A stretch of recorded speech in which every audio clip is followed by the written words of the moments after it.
Welcome to Lost Relation Chronicles. Dear listeners, if we get a 1,000 likes on this video, we will make an extended and elaborated version of this story. William Jones was the kind of man his small-town neighbors respected. A Marine who had served bravely in the Second Gulf War, he was known for his resilience and strength. But the war left its mark on him in ways that no one could see. Captured during a mission gone wrong, William endured weeks of torture in an enemy camp, breaking his body but not his will. When his unit finally rescued him, he returned home with physical scars and the invisible burden of PTSD. Home was supposed to be his sanctuary, a place where he could find solace with his wife, Beverly, and rebuild his life. But William quickly discovered that home was no longer the refuge he had imagined. Beverly was distant, her warmth replaced by cold indifference. He dismissed it at first, blaming himself for being emotionally unavailable, haunted by nightmares and flashbacks. Beverly, however, was hiding a secret, a sordid affair with a local drug dealer named Ray. She had begun the affair while William was overseas, convinced he wouldn't return alive. When he did, instead of cutting ties, she buried the guilt and continued to sneak away to Ray's rundown house on the edge of town. William, struggling with his PTSD, was often moody and withdrawn. Beverly weaponized this, painting him as unstable to their friends and neighbors. "He's not the same man," she would say, shaking her head in feigned despair. The war broke him. One day, William found a crumpled note in Beverly's purse with Ray's name and address.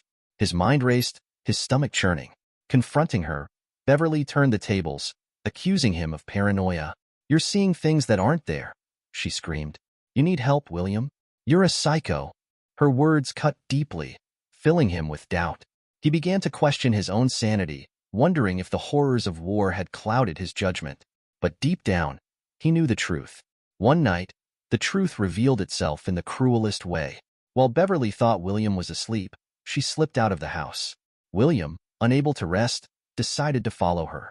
Parking his truck down the block, he watched as she entered Ray's house.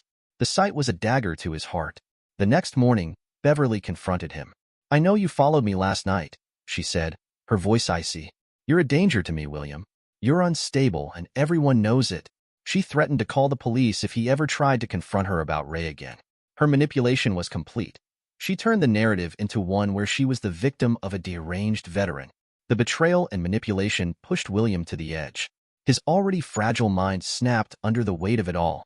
That evening, he climbed into his truck, gripping the steering wheel with white-knuckled hands. The thought of Ray and Beverly together was too much to bear. With his heart pounding and his mind clouded by rage, William drove to Ray's house. He could see the faint glow of lights inside, imagining Beverly laughing with the man who had stolen her from him. He slammed the gas pedal, the truck roaring through the night before crashing into the house with a deafening explosion of wood and glass. The aftermath was chaos. Police sirens filled the air as neighbors gathered to witness the destruction. William stumbled out of the truck, shouting incoherently, his voice a mix of anger and heartbreak. In the courtroom, Beverly sat stone-faced, testifying against her husband. "He's been unstable ever since he came back," she said, her voice dripping with false concern. "I tried to help him, but he's just not the same." She played the part of the betrayed wife flawlessly, and William, unable to articulate his pain, was painted as the aggressor. William Jones sat in the courtroom, his head bowed, his once proud Marine demeanor replaced by the hollow gaze of a man shattered by life. The air was heavy with tension as the prosecutor painted a picture of a dangerous and unhinged man who had intentionally destroyed Ray's home in a fit of rage. Beverly sat among the spectators, her face a mask of feigned sorrow, as she testified against her husband, labeling him unstable and violent. "He's not the man I married," Beverly said, her voice wavering just enough to sound convincing. "He came back from the war, broken. I tried to help him, but he wouldn't listen. This isn't my fault, it's his." William clenched his fists under the table, his heart aching at the betrayal. The defense attorney, a sympathetic but overwhelmed public defender, argued that William's actions were the result of untreated PTSD, a condition exacerbated by the emotional turmoil caused by his wife's betrayal. "Your Honor," the attorney pleaded, "Mr. Jones is not a criminal.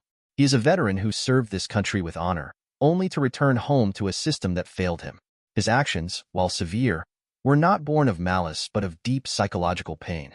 He needs help, not punishment." The judge, an older man with a stern but compassionate demeanor, studied William carefully. He had seen many cases of veterans struggling to reintegrate into society, and he knew the justice system wasn't equipped to handle the scars of war.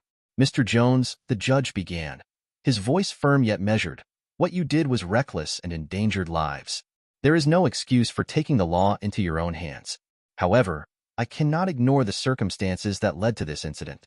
You are a man who gave everything for his country and received very little in return. You have been failed by those who should have helped you." The courtroom fell silent as the judge continued. "I believe that incarceration is not the solution here. Sending you to prison will not address the underlying issues that led to your actions. Therefore, I am sentencing you to a long-term stay at Pine Ridge Mental Health Facility, a specialized center for veterans suffering from PTSD and related mental health challenges." William's attorney exhaled a sigh of relief, while William simply stared at the judge, the words barely registering. Beverly's carefully composed mask cracked for a moment, a flicker of annoyance crossing her face. "You will remain in the facility until the doctors determine you are no longer a threat to yourself or others," the judge concluded.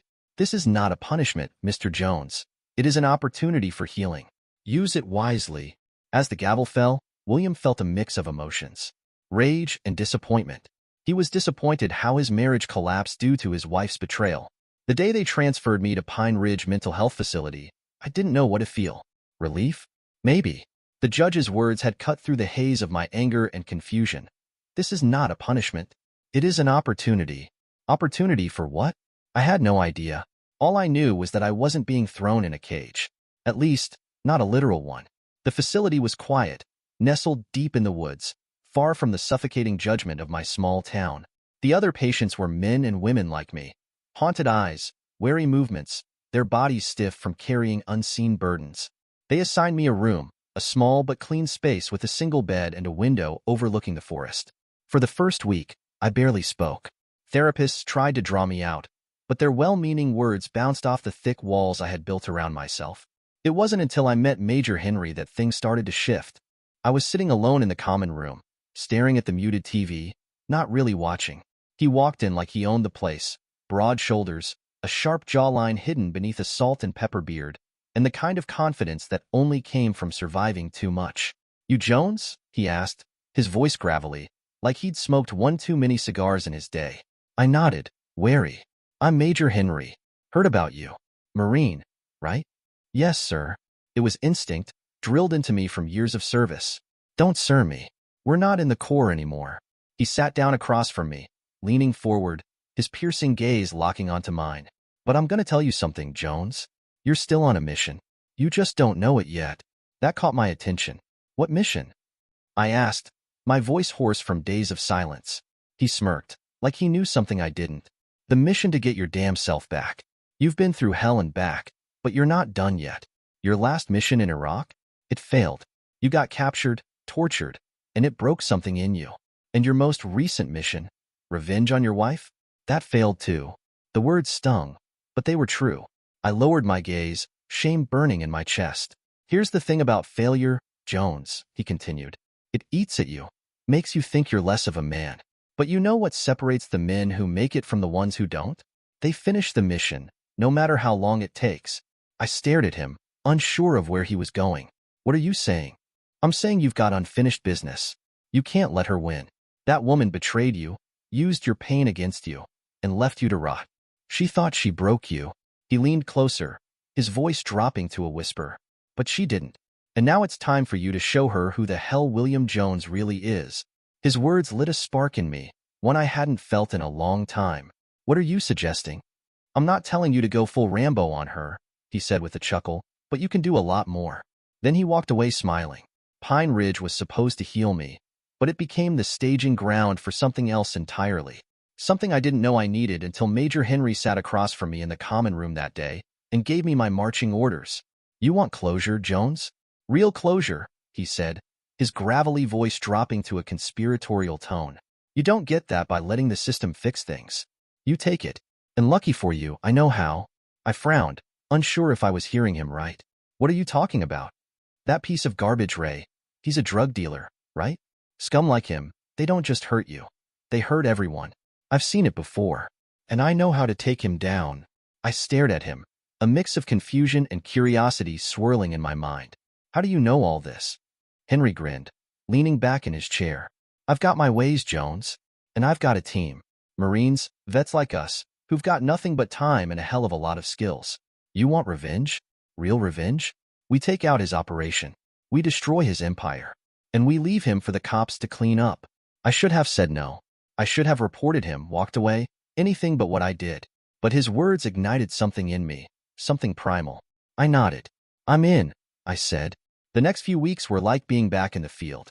Henry's team was a ragtag group of men, all with their own demons. Corporal Stevens, a demolitions expert who'd been in and out of facilities like Pine Ridge since the Afghan War. Gunnery Sergeant O'Malley, a sniper whose PTSD had turned him into a recluse. And a few others, all united by a shared sense of purpose, to take down Ray. Henry orchestrated everything. We started with surveillance, watching Ray's operation from a distance. His house, his stash spots, the runners he used to move product through the town. It was all laid bare under Henry's meticulous planning. See that? Henry said one night, pointing through binoculars at Ray's house. That's his nerve center. Take that out, and the whole operation crumbles. The plan was simple but brutal. 7 of us, armed to the teeth, would hit his operation fast and hard. No casualties. This wasn't about killing. But we would send a message Ray would never forget. The night of the mission, the adrenaline was like a drug, pulsing through my veins. We moved under the cover of darkness, our old training kicking in like muscle memory. Stevens rigged explosives to Ray's stash house, while O'Malley covered us from a rooftop with his scoped rifle. The rest of us breached the property, taking down guards and smashing through doors like we were back in Fallujah. Ray's operation fell apart in minutes. His runners fled, his stash went up in flames, and his money was shredded or scattered in the chaos.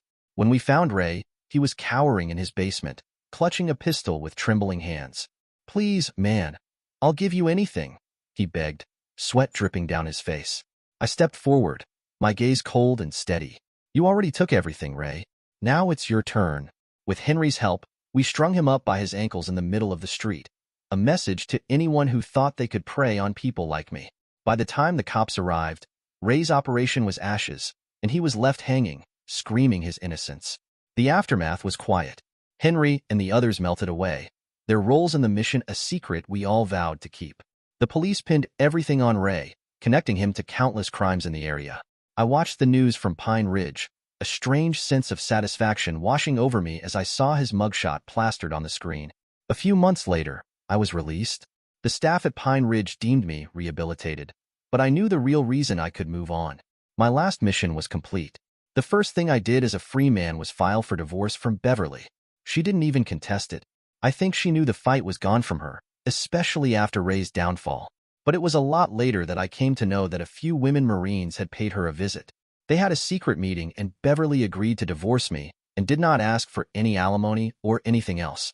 As I walked out of the courthouse, papers in hand, I felt a strange lightness in my chest. For the first time in years, I was free, not just from her, but from the ghosts that had haunted me. Henry was right. To heal, I needed a mission. And now, with that mission behind me, it was time to start building a new life. One on my terms. The room was quiet, dimly lit by the soft glow of a lamp on the bedside table. Major Henry sat alone, the mission complete, his team disbanded, and William on his way to rebuild his life. In his hand was a weathered photograph, the edges creased from years of being held, stared at, and carried through battles far greater than any fought on foreign soil. The boy in the picture couldn't have been older than 20, his face framed by an eager smile and a buzz cut that mirrored his father's. He wore the dress blues of the Marine Corps, a reflection of pride and promise. But the light in his eyes was gone now, extinguished by the weight of betrayal and despair. Henry ran his thumb over the photo, his throat tightening as he remembered the last time he saw his son. It was at the airport, the day Henry deployed to Iraq for the 3rd time. His son had hugged him hard, the kind of hug that lingered, as though trying to say something unspoken. Henry, always the Marine, had clapped him on the back and told him to man up and take care of his mother. He hadn't known what his son was going through. He hadn't known that while he was fighting overseas, his son was waging his own battle at home, a battle he ultimately lost. Henry's wife had cheated, shattering the foundation of their family. His son, feeling abandoned and betrayed, had taken his own life in the garage of their home. Henry hadn't been there to stop it. He hadn't been there to help him. The guilt had consumed him, twisting his memories of war and family into one endless loop of failure. But then William Jones had walked into Pine Ridge, broken, angry, and lost. And for a moment, Henry saw his son in that hollow gaze, in the weight William carried on his shoulders. Helping William wasn't just about taking down Ray or getting revenge. It was about redemption, about doing for William what he couldn't do for his son. Now, alone in his room, Henry held the photograph up and stared at it through watery eyes. "I wasn't there for you," he whispered, his voice trembling. "I failed you when you needed me most. But this time, I didn't fail. Not this time."